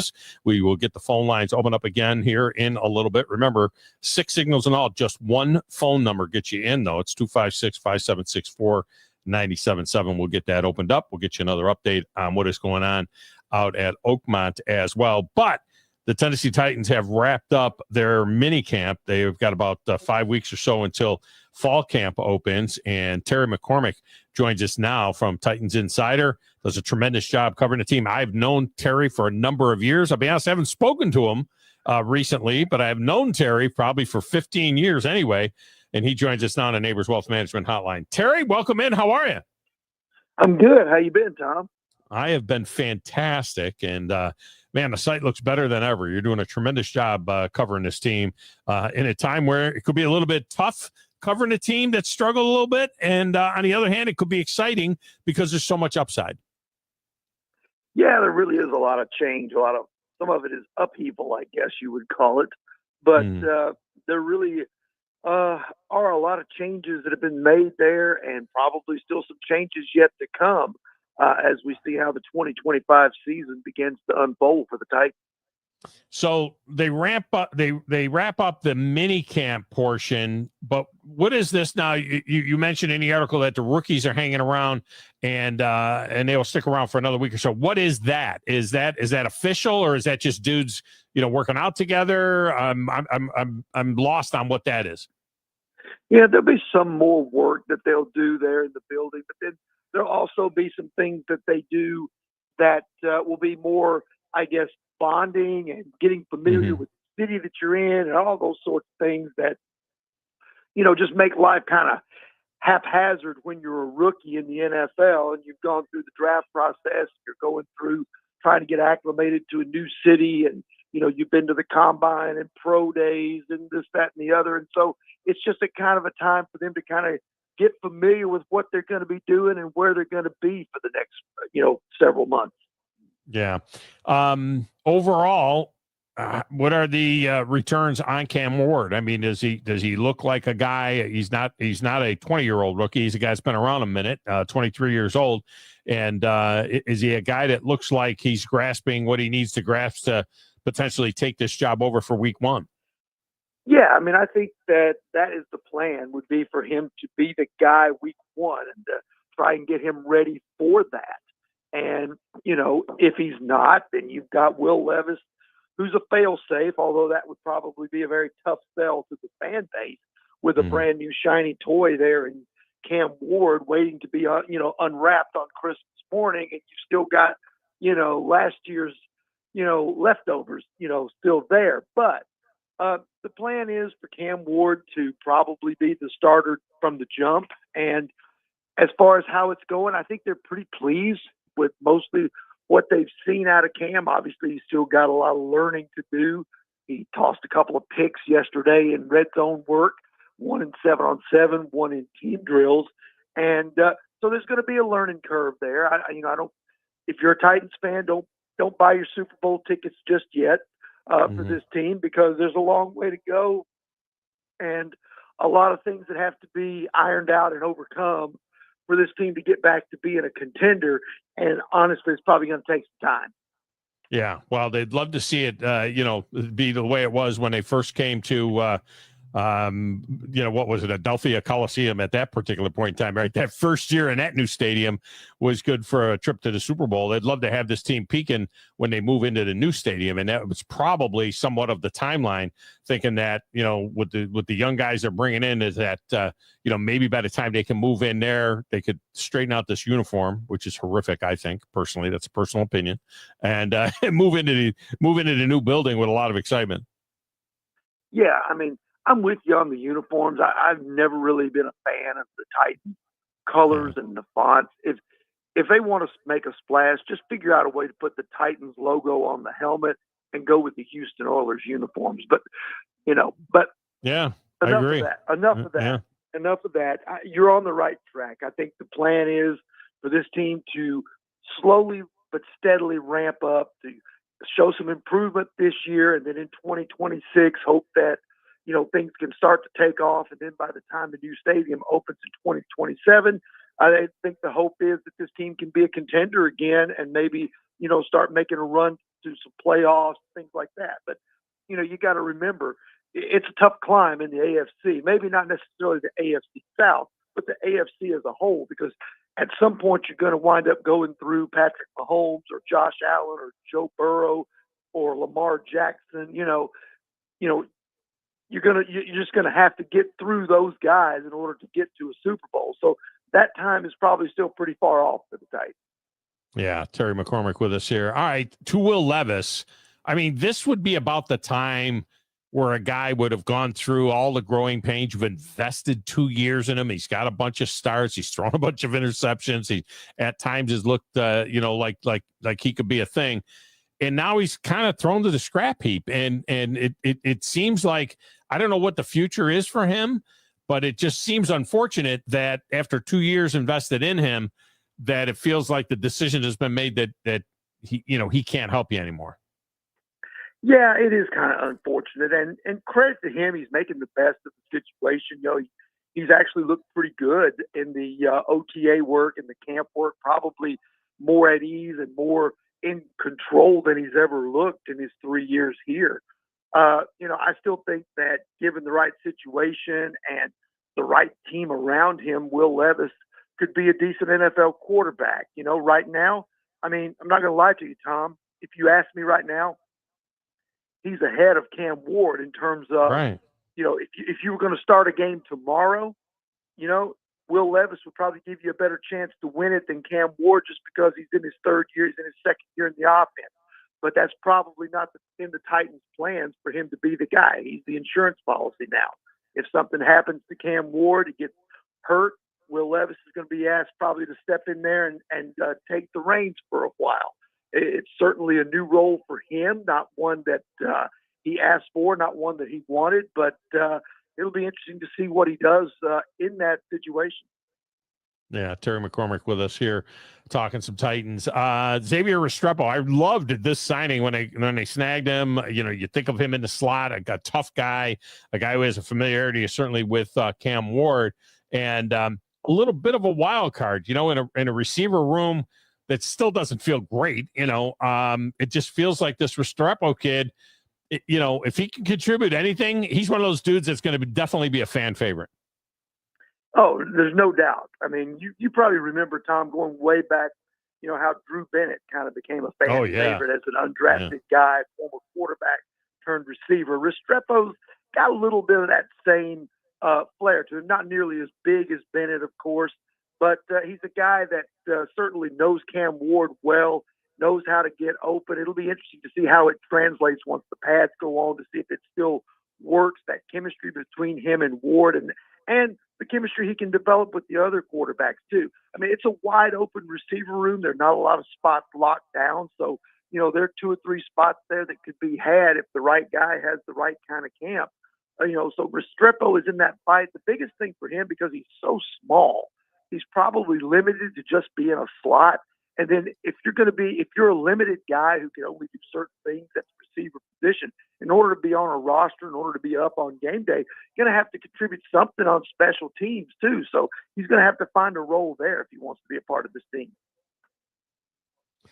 Big part of the story is the offensive line. They brought in some guys that certainly they've made an investment in. Dan Moore taking over at that left tackle spot, and be over there with Peter Skoronski was the first draft pick a little bit ago, and now all of a sudden J.C. Latham can go to a position that we saw him excel at Alabama at right tackle, and then next to him he'll have a veteran in Kevin Zeitler, assuming that Cushenberry is good to go and can make it by week 1, and I know he is saying that he's going to be all right for training camp. All of a sudden something that's a week that, if you're Will Levis, you're saying, hey, where the hell were these guys? When I was throwing interceptions, all of a sudden it looks like it could be, like they got something building here. Yeah, no doubt. I mean, if you're Levis, you're probably looking around going, exactly. It's like, where was this when I was under center? But certainly, another attempt to fix the offensive line. And to me, Dan Moore is the key to the whole thing, because if he can fix the left tackle problem that's been an issue now for 3 straight years, ever since Taylor Lewan hung it up, then that's going to make everything else better, because then you don't have to worry about trying to shift J.C. Latham back if Dan Moore turned out to be a disaster, and you start the musical chairs on the offensive line all over again. Dan Moore solidifying the left tackle spot, to me, is the key to this entire offensive line getting, on the same page and solidified. So that's going to be a big thing to watch in camp and preseason, because Dan Moore was okay in Pittsburgh. There were some aspects of his game that certainly needed some work. You look at the numbers, and I think he gave up a lot of sacks, more than you would want out of a left tackle last year. But in fairness to him, he got to go against Myles Garrett and some other pass rushers who were pretty challenging, and Trey Hendrickson. So he had his work cut out for him. Maybe it'll be better for him switching division. Yeah, well, that will help, and then the quarterbacks can help them too. I mean, that's one of the things I think that is always underrated, is what a quarterback can do to make an offensive lineman look good, or what he can do to make an offensive lineman look bad. Terry McCormack with us here, and Jeffrey Simmons on the defensive line. He looks like he's coming in with a little bit different body shape, and that's something that could bode well for the future. Yeah, I mean, I think he's getting to the point now. He's entering his 7th season in the NFL. I mean, that's how much time flies. You remember when they drafted him as a rookie in 2019, and how excited they were that this guy fell to them at the 18th or 19th spot in the draft, wherever they picked him. And, he's getting to the point in his career now where he realizes that, less weight on him probably means more agility and a little bit more quickness than he's had the last couple of years. Because I think he knows that, he's got to really start getting back to that high level of play that's really been missing for the last couple of years if they want to make this defense better. And I think that, T'Vondre Sweat playing next to him again for another year, that should be a pretty solid tandem there in the middle. Yeah. All right, finally, any names popping, regardless of what you've seen on the field or what, you hear from coaches that are talking about it, any names that are kind of waking people up a little bit that have looked good in not only the OTAs, but in this mini camp where somebody's saying, hey, keep an eye on this guy. Yeah, a couple of the rookies have flashed early. It'll be interesting to see what they look like when the pads go on. I've been impressed with what I've seen out of the fourth-round pick, Alec Eilmanner, out of Stanford. He's a big target, kind of maybe he's a less athletic-looking version of A.J. Brown. I'm not saying he's going to come in here and put up 1,000 yards as a rookie like A.J. Brown did. Probably won't be anywhere close to that, but he is a nice big target who can run a little bit. And then the other guy, and as you know, Tom, all young quarterbacks like to have a security blanket, and a lot of times that's a tight end. Keep an eye on Gunnar Helm. I think the rookie out of Texas could be kind of a safety blanket type of tight end that the Titans have been missing for a few years. So would you want, on this new uniform that you and I have just designed for the Titans before they move into the stadium, do you want flaming thumbtack or do you want the sword on the helmet? Which would you go for? I'm going with the sword. Me too. Me too. And the sword, and you could be straight up and down, just like the Derek was. You know what I mean? You could put the sword on, or you could put it on an angle going forward. I think the sword is a highly underrated logo for that team. Absolutely. And the thing about the uniforms, and tell me if you disagree, the thing about the Oilers uniforms that makes them so good looking is not just the baby blue that's the base color, but it's trimmed in the red with the outline on the numbers and on the face mask. Yeah. The red trim really accents the baby blue, makes it look like a really classy uniform. Yeah, there's no doubt about it. I think it would be a great, great look, and it's obvious that the Adams family has always had an affinity for their beloved Houston Oilers. So let's just rip the Band-Aid off and go with that color font. I mean, let's do it. Go with that style of uniform all the way across the board. I thought they looked good when they first arrived in that stuff. I didn't mind the Titans uniforms, but I love the sword. Put the sword in there. Give us those Houston Oilers gear, and we're off and running. Absolutely. Sounds good to me. I think we're on to something. All right. Terry McCormack has been our guest. Thanks, Terry. No problem. Thanks for having me, Tom. Where are you at on that, Joe? You like sword or do you like flaming thumbtack? Oh, I like the helmet, the shield. I like that. I mean, the other one's a great alternative for a secondary logo. I've got hats that have the secondary logo on it, but as far as the main logo, yeah, no, I'm off on that one. I mean, you like the flaming thumbtack for the helmet? Well, it's a shield. It's not a thumbtack. It's a shield. But yes, looks like a flaming thumbtack is what it looks like to me. That's what I'm thinking it looks like. I've always felt that it was a flaming thumbtack. The sword I think is sweet, man. Can you imagine that sword on an angle pointing up on a white helmet with the blue stripe in the middle and the two red stripes on the outside? I mean, I'd go full on Oilers with the sword. That's what I would do. I think that'd be a much better uniform. The other concept is that, if they weren't so married to the two-tone blue, what they did in Pittsburgh years ago, it was really in the late 70s when the Steelers were winning and the Pirates were winning. And then the hockey team, the hockey team used to be powder blue. Did you know that the Pittsburgh Penguins, you ever seen Pittsburgh Penguins throwback year? Yeah. They were powder blue and navy blue. They were like the two-tone blue. And then when the Pirates were winning in the black and gold and the Steelers were winning in the black and gold, and then they said, hey, let's do this. And that's why the Pittsburgh Penguins went into black and gold uniforms, because they wanted the whole city to be black and gold, and they wanted to win. And what did they do? They won some championships in that black and gold gear. What if the football team, what if the Titans embraced the blue and gold of the Predators? Because isn't the soccer team also in that blue and gold look? So, that could be kind of a Nashville color scheme and go that way. I mean, it's a similar blue and golds with Nashville SC. It's not the exact same, But the part that you're missing on that was the part of that sentence where you said winning a championship. Well, none of them have won a championship. So, I mean, at least you can do is, like have a color, it would be like a Nashville thing. And everybody would have the same colors. I mean, the Sounds are red, white, and blue. They're the most traditional team that's in that city.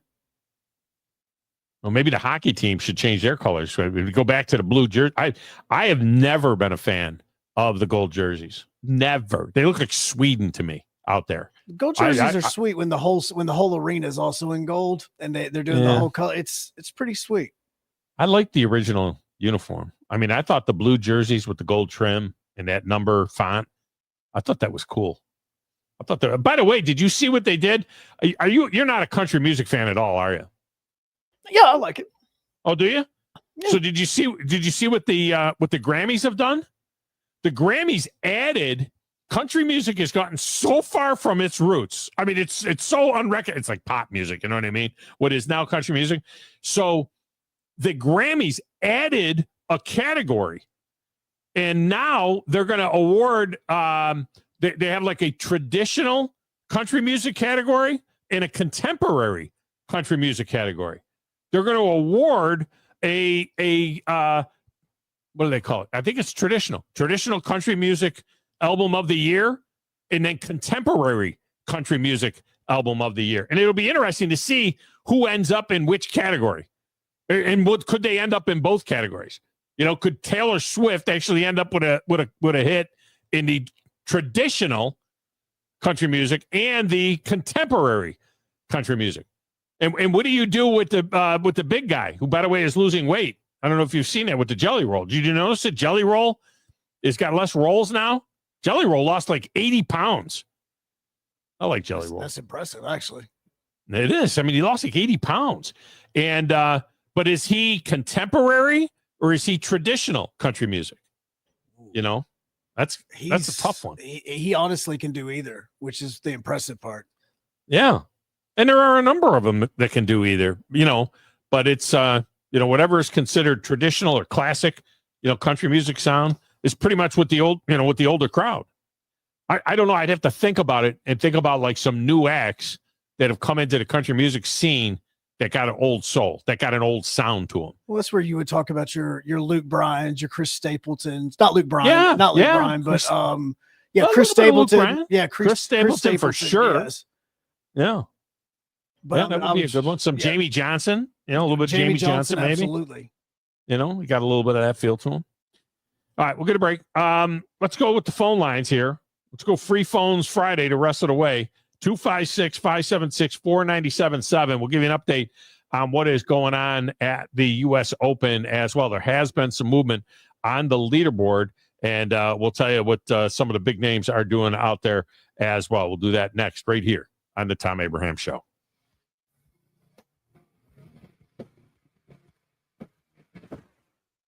You're listening to the Thom Abraham Show with Joe Hunk on 97.7 ESPN The Zone. This is Brent Musburger's VSiN Action Update on 97.7 ESPN The Zone. Drivers who switch to Progressive have an annual savings of nearly $750. Progressive.com. Bryce Elder on the mound today for the Atlanta Braves. He's 2-3 with a 4.08 earned run average. The Braves are the $2.88 favorite at Truist Park against the Rockies, plus 227. Herman Marquez on the mound for the Rockies, 2-8, an ERA of 7, 9 under the total. Shane Van Gisbergen, the plus 330 favorite to win the Viva Mexico 250, the first ever NASCAR Cup race in Mexico. Christopher Bell, 7-1. Denny Hamlin will have Ryan Truex Jr. behind the wheel of his car.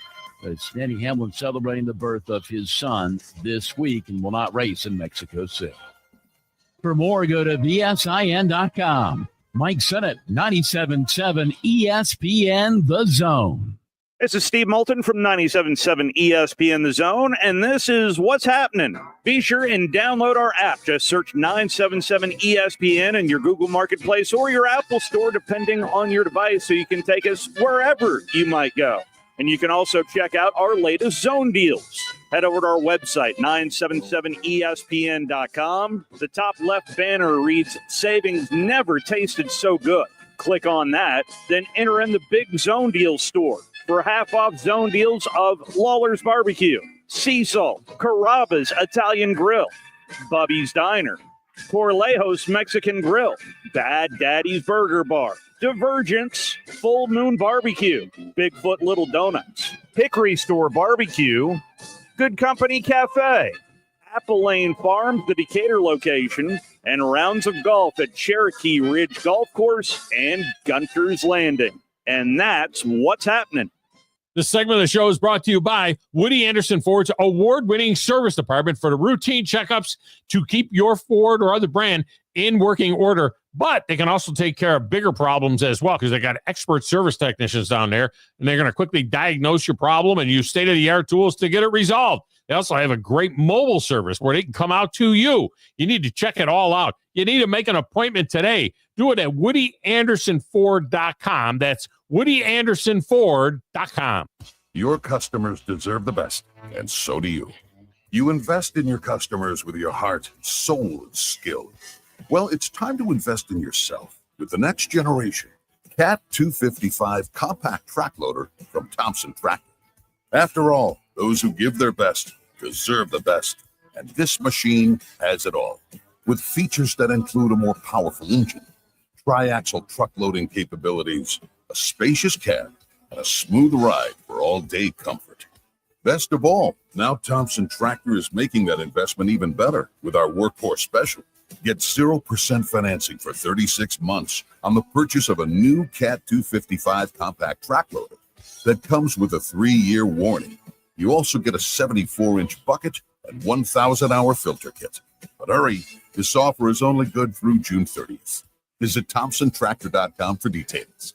Thompson Tractor, we're here for you. Since 1983, Berkshire Hathaway Rise Real Estate's Ann Adams has been your local go-to real estate expert in the area.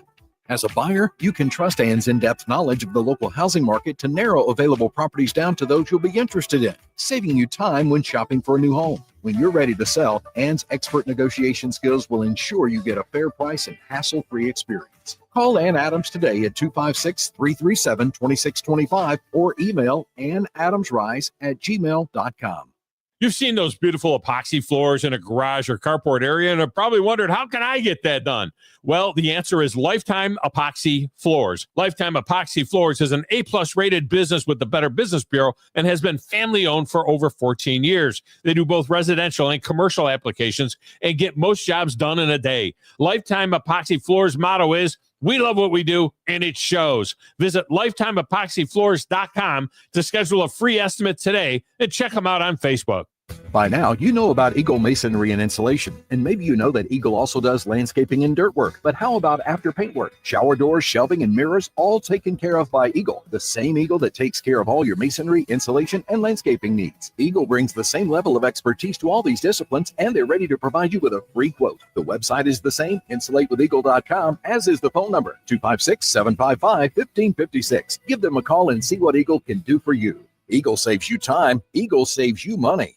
Have you discovered Good Company Cafe? The place for breakfast, brunch, lunch, and so much more. Enjoy brunch all day and pair with one of our many seasonal refreshing drinks, including alcoholic and non-alcoholic options. Choose inside or outside on our gorgeous, spacious, dog-friendly patio and have some fun with friends playing yard games in the courtyard. See catering, to-go options, and lots more at goodcompany-cafe.com. Good Company Cafe, 7500 South Memorial Parkway. 97.7 ESPN The Zone. This segment of the Thom Abraham Show is brought to you by Your Home Window. You know, when it comes to replacement windows or exterior doors or new window screens, Your Home Window is the answer. Anywhere in Huntsville, Athens, Decatur, or Hartselle, Your Home Window windows and doors are made right here in the U.S., and they come with a lifetime warranty, and they're always going to help you out with an in-home estimate for free, and financing is available. Check them out. It's yourhomewindow.com. Yourhomewindow.com.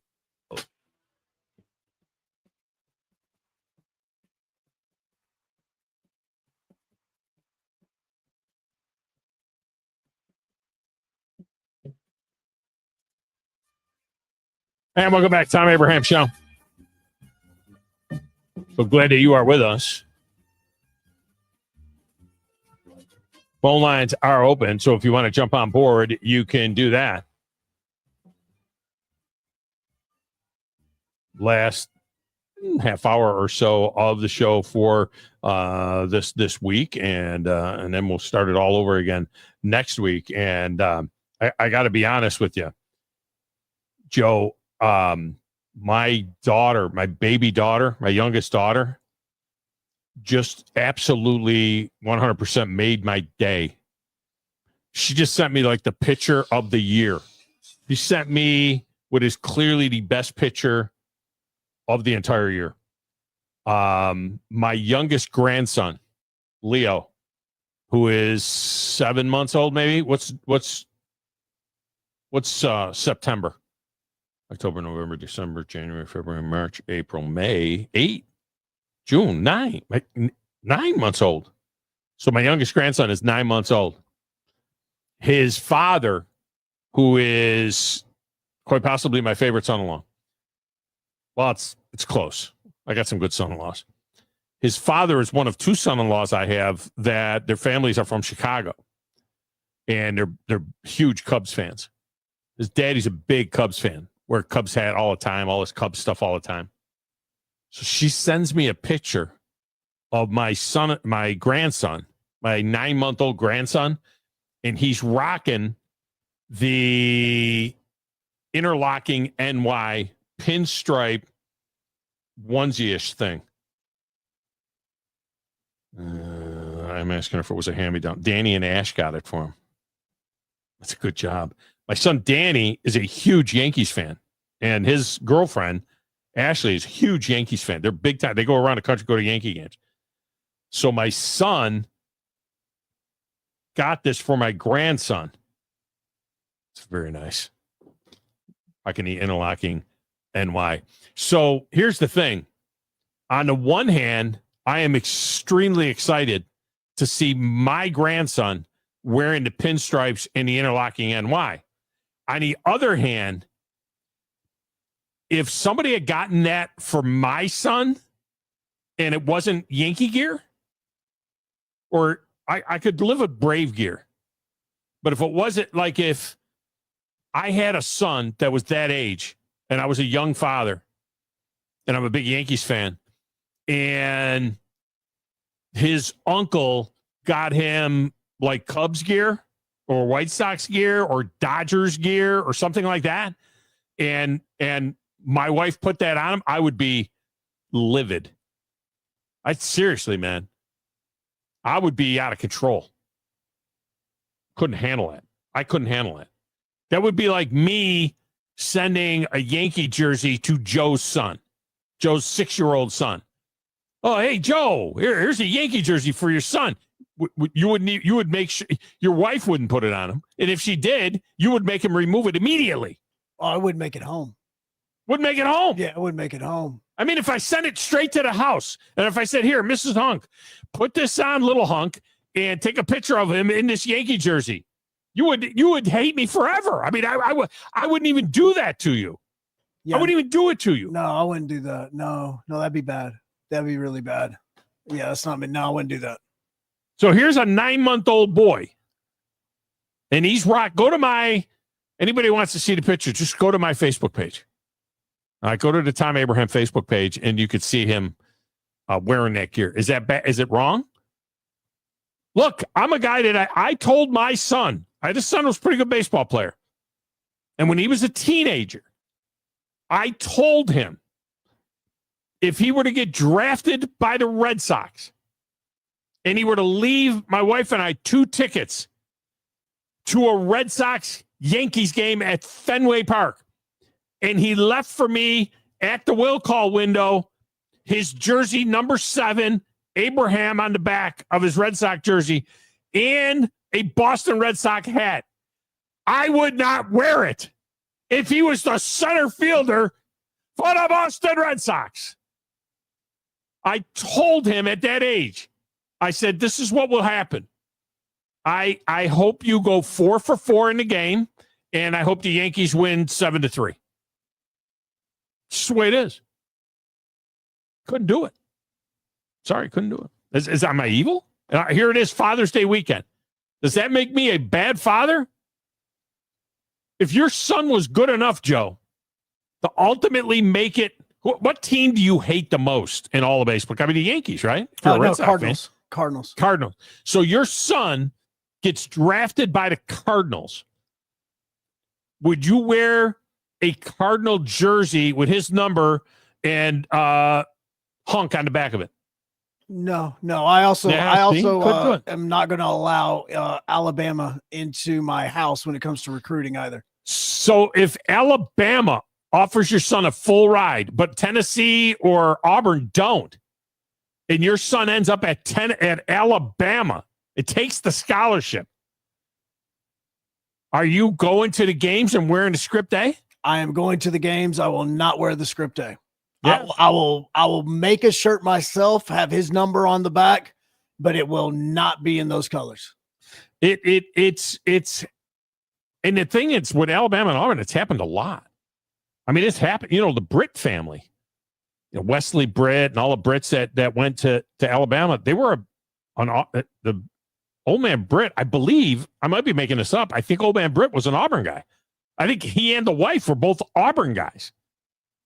I think they were an Auburn family. And the three Britt boys went to Alabama. And they rocked Alabama gear.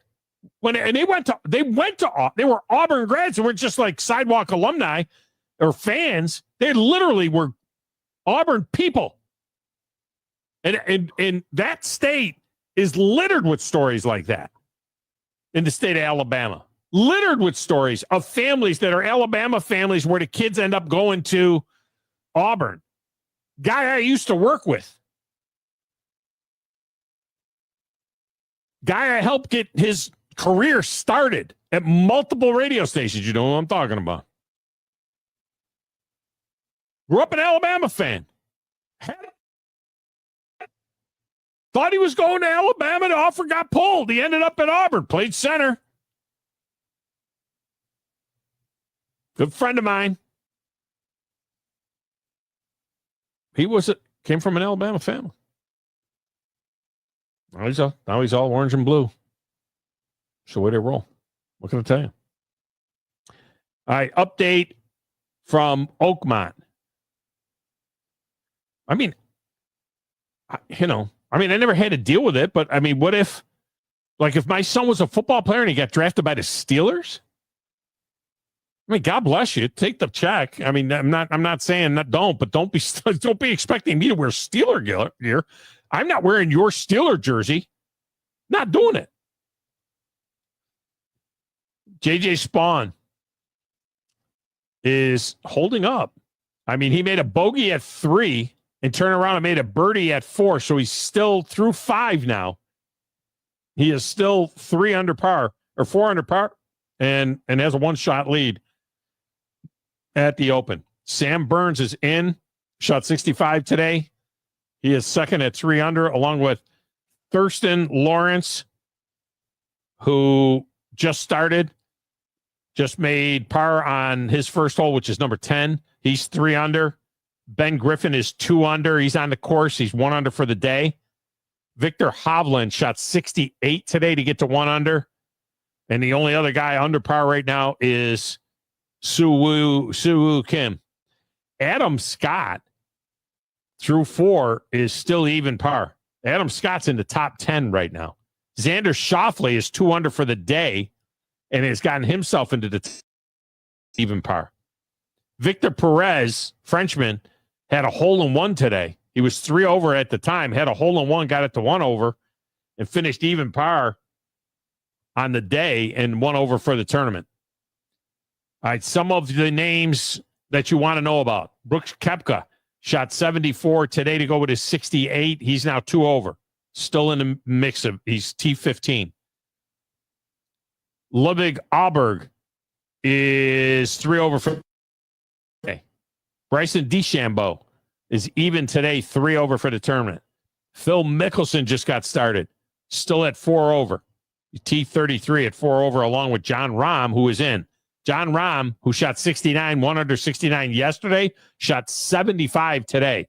Went from 1 under to 4 over.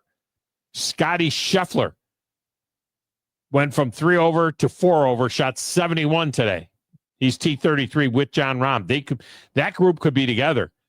In fact, right now it looks like it will be John Rahm, Scotty Scheffler, and Colin Morikawa playing together tomorrow probably. Jordan Spieth, who was even par on day one, shot 75 today, so he's 5 over. Rory McIlroy is going to miss the cut again. McIlroy is 8 over. 4 over after shooting 74 yesterday. In his first 3 holes today, McIlroy is shipwrecked. He's 4 over in his first 3 holes. Dustin Johnson went 75, 75, 10 over. He's on his way home. Justin Thomas went 76, 76. Good night now. There's your update. Let's go to lines. Bill the blacksmith. No, it's Phil the blacksmith, not Bill. It's Phil the blacksmith. Phil, welcome in. How are you? They put Bill on my call screen. Says Bill the blacksmith. I'm saying, wait a minute, that's Phil the blacksmith. How you doing? Good, man. How are you? Oh, I'm just hanging there like old rusty nail. But Taylor Swift should never be associated with the word country music. Well, when she started, there was a lot of country music to her. I mean, she was basically Nashville. She was her early stuff was country music. Her and Travis Kelce were at the hockey game yesterday. Oh, she can't sing. Yeah. Well, there is that. I mean, there were always rumors that she was voice tracked.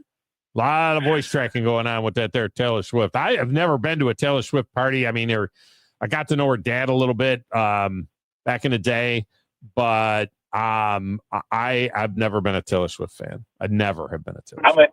Joe's a Taylor Swift fan, not me. I mean, I think I give her credit. I mean, she's done one hell of a job marketing herself to make big. Oh yeah. But I wish I was her brother, but I still wouldn't like her music. But I mean, yeah. But you don't want to get on her wrong side, man. She read a song about you, man. She read a bad song about you if you got on her bad side. That's for sure. Hey, you know what, brother? There's a lot of country songs been wrote about me. Yeah, hear that. Feel that. They just don't know it. No, I just want to chime in and holler at you.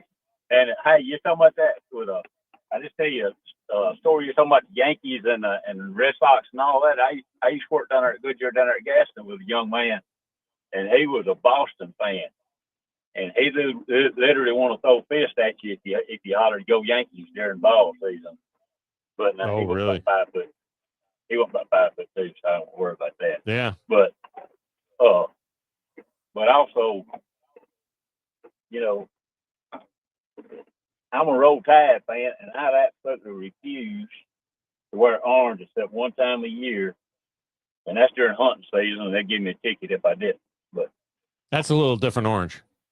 It's a little different. You can get away with that. That's a little different orange. Yeah, that's that burnt orange. Hey, I just want to holler at you and say hi, but y'all have a great. Good hearing from you. Appreciate it, Phil. Michael hit the text window. He said, speaking of ADD, did Brandon get picked up by ICE? Are he and Philip both in hiding? Philip hit me with a text about a month ago. And he said, is the number still the same? And I said, yeah, call the show. And then we haven't heard from him again. No text, no calls, no nothing. I don't know what happened with the Philip. I don't know. Why would Brandon get picked up by ICE? Brandon's American through and through. He's red, white, and blue. Well, you're right. We haven't heard from him in a minute. Brandon is American as the flag. Michael. He wouldn't get picked up by ICE. Text window. When my daughter was born, a friend of her mother gave her an Auburn cheerleader outfit. It was found just after my daughter's 3rd birthday. It was way too small by then. Roll Tide. There you go. Got hidden somewhere. NASCAR is in Mexico City for the first ever cup race in Mexico City this week. Did you see that, Joe? I don't know if you noticed that amongst everything else in your show prep and everything, is that the NASCAR is running in Mexico City. Has that Baby Abe talked about that at all? What's he he's thinking tried about to that? shut it down. Yeah. Yeah, they're Mexico City is where they're at. It's still the number one. It still gets the biggest audience outside of obviously NBA and NHL playoffs now, but on a week-to-week basis, the NASCAR race still gets the biggest audience on the weekend. But they're in Mexico City. The rules are a little different down there. It's not, I don't know if you knew this, Joe, because you don't follow NASCAR enough, but it's not who goes fastest and finishes first. It's who goes slowest. Win the race. They adopted some rules. I'm sure they improve the viewership. The cars will go down when they go down the front stretch, they got to bounce, the front of the car to be bouncing a little bit. They have like the fringe, little fuzzy dice in the car. You have to put a hitch on your car. You got to tow a trailer with a lawnmower and 6 weed whackers. Oh, there's a special place in hell for me. Your whole crew has to go in the car with you. That's the other thing. Your crew is not in the pits when you race at the race in Mexico. The crew gets in the car with you, and they'll all be in the car. And then you go around the track with the trailer and the mowers and the weed whackers. We better take a break. I will come back and open the phone lines. It's the Thom Abraham Show.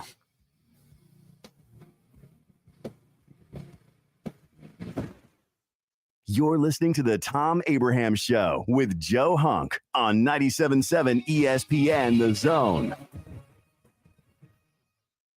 Tom Luganville here for my friends at Woody Anderson Ford. Bobby White and his team take great pride in their service department, and you can see it the moment you walk into those beautiful new service lanes. And just like a championship team, they all work together to make sure your experience is second to none, whether you drive a Ford or not. Also, check out the gold certified pre-owned inventory at Woody Anderson Ford for great deals every day. Stop by and see them at Jordan and Sparkman or at Woody Anderson of Madison on Hughes Road, or visit WoodyAndersonFord.com. Where's the best place for sports? What about the best place for wings? If you answered Jefferson's or both, you're right. Jefferson's is also a great place for value. Every Monday, kids eat free with the purchase of an adult meal, and teachers bring your teacher ID, and you eat free every first Tuesday of the month up to $15. And Owens Crossroads, Jefferson's will be opening a new location at 326 Sutton Road very soon. Jefferson's, best place for sports, best place for wings. Hampton Cove, and soon in Owens Crossroads. All good things must come to an end. That holds true for employee pricing, too. Hey, folks, it's Bobby White back again for Woody Anderson Ford. The last day for employee pricing is going to be July 7th. Up until then, you can buy the new Ford you want and pay what we pay. We've got nearly 150 F-150s to choose from with generous finance rates and the best deals of the year on America's best-selling truck for 48 years in a row.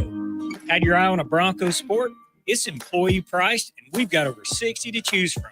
Full-size Bronco, we've got over 40. New shipments of Explorer, Expedition, and Escape have just hit the ground, too.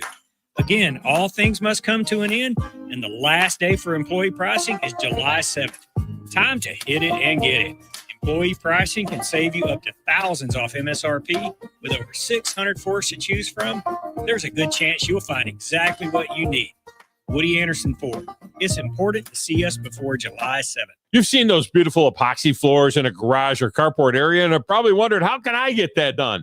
Well, the answer is Lifetime Epoxy Floors. Lifetime Epoxy Floors is an A-plus rated business with the Better Business Bureau and has been family-owned for over 14 years. They do both residential and commercial applications and get most jobs done in a day. Lifetime Epoxy Floors' motto is, we love what we do, and it shows. Visit LifetimeEpoxyFloors.com to schedule a free estimate today and check them out on Facebook.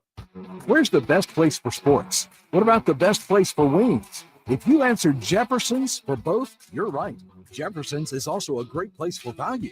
every Monday, kids eat free with the purchase of an adult meal, and teachers bring your teacher ID and you eat free every first Tuesday of the month up to $15. And Owens Crossroads, Jefferson's will be opening a new location at 326 Sutton Road very soon. Jefferson's, best place for sports, best place for wings. Hampton Cove, and soon in Owens Crossroads. You've got to experience Toyotathon at Bill Penny Toyota. They've got the selection with over 700 new Toyotas to choose from. And they've got the extras with Bill Penny perks and a 10-year unlimited warranty. So get on over to Bill Penny Toyota today and experience Toyotathon. Bill Penny Toyota in Huntsville and online at BillPennyToyota.com. Bill Penny's Toyota 10-year unlimited warranty is valid through the 10th year of ownership. Valid on new vehicles only. See dealer for details. Your customers deserve the best, and so do you.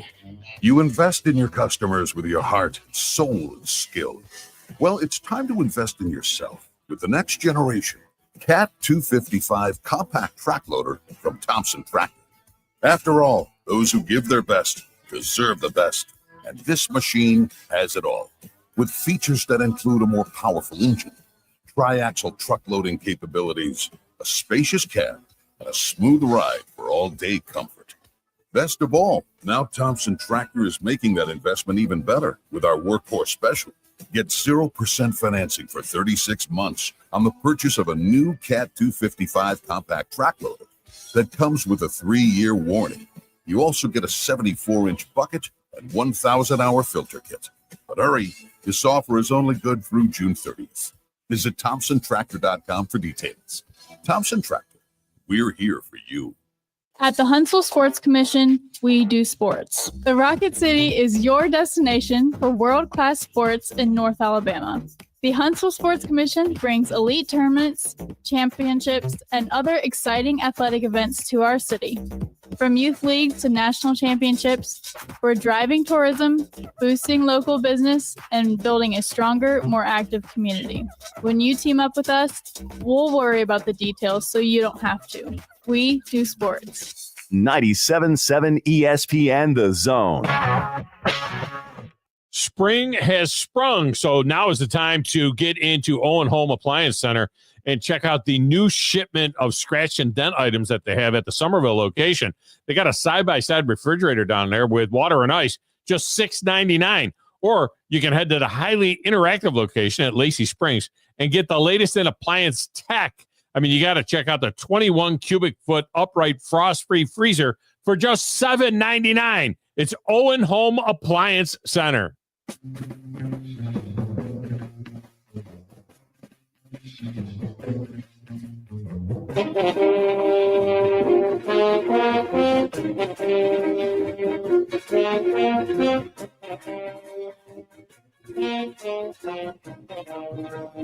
Now, welcome back, Thom Abraham Show.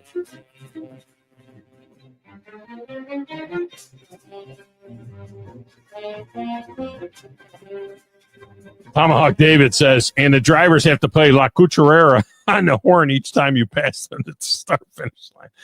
Oh, come on, Joe, it's funny. Come on, a little bit funny. A little bit funny? Not funny at all? I thought that was a little bit funny. I thought that was kind of bad. There's something else that's funny. Is the third time the charm. That's right. Forsyth County, which is just northeast of Atlanta, up by Lake Lanier, in that area, northeast Atlanta. They just approved $1 billion to assist in building a hockey arena to bring the NHL to Atlanta for the third time. There were the Atlanta Flames that became the Calgary Flames. They had the Atlanta Thrashers that became, where did the Thrashers go? They went to Winnipeg. Winnipeg. No. Winnipeg was, were they the Thrashers? Yeah, they were. Was it? Yeah, that was the Thrashers. Yeah, because Arizona went to Utah. So they became, so what happens is Canada's excited about this because every time Atlanta gets a hockey team, it ends up in Canada. So they'd be pretty fired up about this, whether or not that could happen. Look, there's 32 teams right now in the NHL. The NHL has not said anything about expanding. I mean, 32 is the right number. We need to get baseball to 32. We need to get Major League Baseball in Nashville, and we need to get baseball to 32. Nashville and Charlotte would be good, but they're too close to each other. They're not going to want to put two teams in the South. But you get the point. 32 is the right number for scheduling. 32 is the NFL. The NBA needs to get to 32, and the Major League Baseball needs to get to 32. Hockey is at 32. It just totally jack up the scheduling and everything else if they were to go beyond 32, if they were to do an expansion franchise. Now, is there a franchise that's on the rocks a little bit that maybe could be thinking about moving there? I mean, look, there's always been talk about if they ever build an arena in Phoenix, that if Phoenix has a shirt tail arrangement, that they get to come back in the league. So if you're not going to do 30, you can't do 33. So maybe you could do 34. But again, 34 creates uneven divisions and everything else. I don't know what team. I'm looking at all the teams right now in the NHL. I don't know what team would be a potential candidate to move. What team is in any kind of distress or trouble? I mean, there isn't an Oakland A's of hockey that I can tell. And hockey used to have a lot of teams moving around. They had a lot of teams move. But all of these places, they seem to have pretty much new arenas. I'm looking at the list. I don't see a team that is in trouble to the point where, they would move. Attendance-wise in 2024, the team with the lowest attendance based on capacity of their arena. Wait. Let me guess. San Jose Sharks. They're actually number 2. Number 2 worst or number 2 Number best? 2 worst. Okay, lowest attendance. Get your hands off my Predators. Don't be going there. Oh, no. Preds have amazing attendance. Yeah, even when they're bad. Preds are in the top 5. Lowest attendance vis-a-vis their building. Yeah, capacity of how much they fill up their building on a nightly basis. Dare I say the New Jersey Devils? No, New Jersey is about in the middle. They fill theirs up 97.7% of their to capacity. Dare I say the Buffalo Sabres? Buffalo is actually the 3rd worst. They're at 84.1. Boy, I didn't think anybody would be lower than that. Who is it? It's Utah. It's the newest team. And they're at 68.7, which means they wouldn't be moving again. No, Utah. Wait a minute. They only a first-year team. 68.7% of their attendance this year. They didn't fill a 70% of it. They didn't. I would think they would be sold out every game. No, the stadiums that were at 100% or more for the entire season, Edmonton, Montreal, Toronto, Seattle, Colorado, the Preds, Carolina, Boston, Vegas, and Minnesota averaged 102.7% capacity all season. So even with the Preds sucking, they were over 100% capacity. Sold out every game. So much for getting them to advertise. Didn't know that. I don't know what you would call another team in Atlanta. The Trips? Maybe you call them the Trips. I'm not sure. All right. Would think that my music's going to be firing at any moment here because we are at 58. Yeah, it is. So there it is. Now. Yep. Good job. There it is. Right on top of me. Perfect. All right. That's going to do it for us. Enjoy your Father's Day weekend. Like all fathers, you know what I want for Father's Day? I'd like my sons to shake my hand. I'd like my daughters to give me a hug. And I'd like to just chill out and cook for everybody on the grill and watch the U.S. Open on Sunday while my grandkids play. That's what I want. Joe Hunk makes the show. I'm Thom Abraham. Happy Father's Day, everyone, and have a great weekend.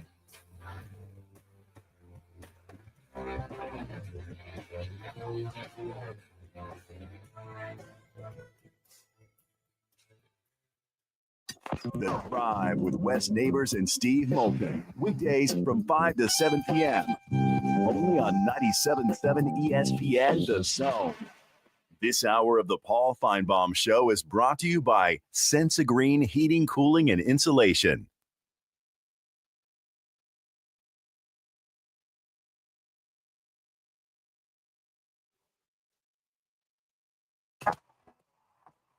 All them dogs are counting down, about to put the anchor down. Hotty toddy, who's it gonna be?